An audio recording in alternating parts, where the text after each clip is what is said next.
Let's talk running. Are you a slow runner, like really slow, or are you a sprinter? Which of the two is more beneficial? Most people aren't really sure, or they have a misconception. So there is a myth with regard to this. Let's clarify that. Stay tuned to find out more. Now, when it comes to running, a lot of people think that it's better to run rather than walk because they're burning more calories and they're putting more effort in. But if you're doing a really slow jog, walk sort of thing, you are much better off just doing a brisk walk.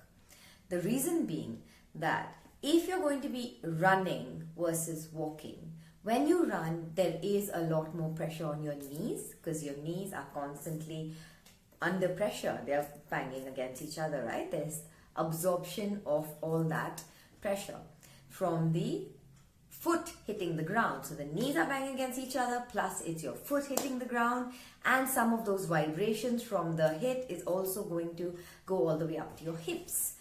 Constantly doing that all the time is not a good idea at all.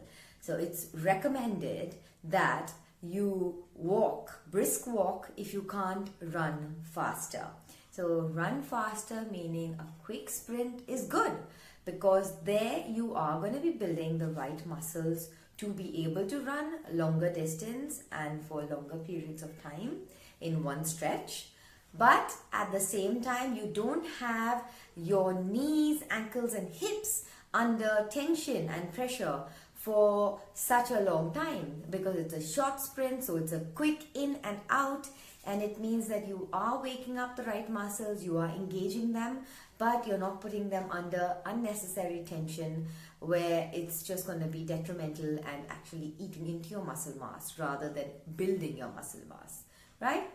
So if you're thinking slow jog or fast run, it's either your two options are walk or run faster. So pick one of those and stick with it. If you want to do a brisk walk with a short sprint, also a good idea. But do not do very slow jogs where you're just a little bit faster than walking.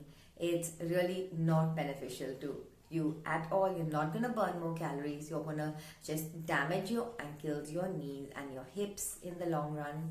And especially if you are slightly overweight or more than what is recommended. Again, not keeping in mind the set criteria on what weight restrictions are, but if you feel that your body weight is quite heavy, it is going to be putting additional pressure on those joints as well. So it's always better to just brisk walk. It takes longer, no doubt, if you're going to be walking, because you to get the same amount of, to cover the same distance, you have to be active for longer. But if you're running, it would be faster. But at the same time, if you're running slow, really slow, it's almost the same. It's as good as walking. It's just more beneficial and less risky. So either you sprint, quick sprints combined with a walk, a brisk walk, or just do a brisk walk, or just do only a fast run and slowly build up from your quick sprints to continuous fast run for longer periods of time and covering more distance.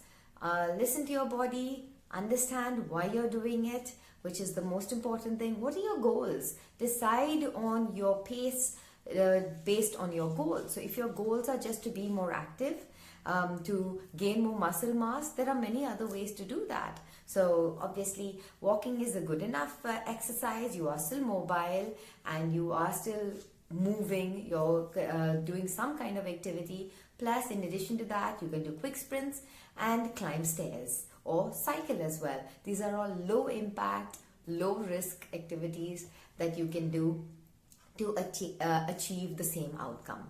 If you're planning on doing a long distance run or you're planning on doing any endurance kind of exercise, endurance kind of activities, and that's your goal.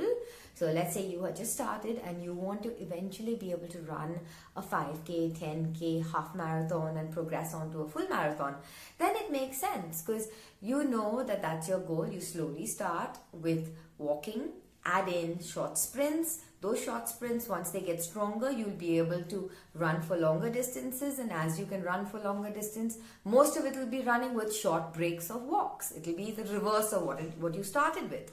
You start with long walks, short sprints. It will eventually be long runs, short walks. And that's how you get your body used to the movements and adapt at the right pace. Hope that was helpful, and I hope it will mitigate a lot of people from getting injuries and being able to still achieve their goals while staying injury free. Take care, keep moving, and enjoy your movement. That's the most important thing.